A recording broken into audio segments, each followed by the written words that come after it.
একের পর এক যমুনায় ধসে পড়ছে মাটি, মানচিত্র থেকে বিলীন হচ্ছে এক একটি এলাকার ভূখণ্ড, ঠিকানা হারাচ্ছেন স্থানীয়রা।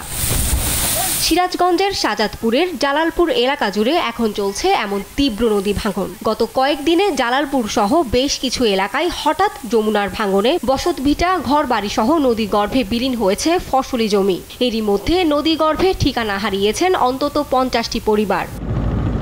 ভাঙন কবলিত এলাকাবাসীরা জানান, নদী থেকে অপরিকল্পিতভাবে বালু উত্তোলন ও নদী পাড়ের ক্যানেল দিয়ে বাল্কহেড যাতায়াতের কারণে বারবার দেখা দিচ্ছে নদী ভাঙন। এতে ভাঙন কবলিত মানুষেরা চরম অনিশ্চয়তায়। ওখানে বাড়িঘর ছিল 5-6টা, তারা সরাইছে। ভাঙ্গা দিচ্ছে, এখন আবার আরেক ভাঙ্গার মুখে এটা আরেক ভাঙ্গা দিয়ে আমরা অন্য সাইডে যাওয়ার চিন্তা ভাবনা করতেছি।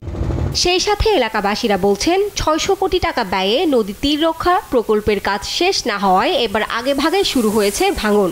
এর জন্য পানি উন্নয়ন বোর্ড ও ঠিকাদারের গাফিলতিকেই দুষছেন স্থানীয়রা। 3-4টা গাঁও যদি কাজ ঠিক মতো না হয়, পানি উন্নয়ন বোর্ড কাম না করে, তাহলে 3-4টা গাঁও ভাঙিয়ে দেবো। পানি উন্নয়ন বোর্ডের কোনো কাজই নাই, যখন এই যে ভাঙে তখন কিছু বস্তা দেয়। অত্যন্ত দুঃখের সাথে এখন বলতে হচ্ছে যে সরকার আমাদের প্রতি সদাই বিবেচনা করে, সদাই হয়ে এই এত বড় একটা প্রকল্প দিয়েছেন, কিন্তু সময় মতো কাজ হচ্ছে না।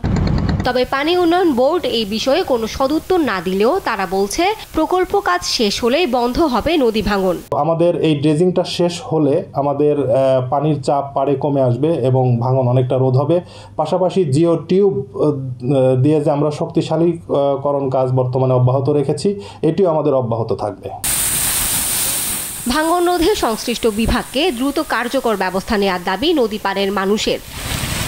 নিউজ ডেস্ক, দেশ টিভি।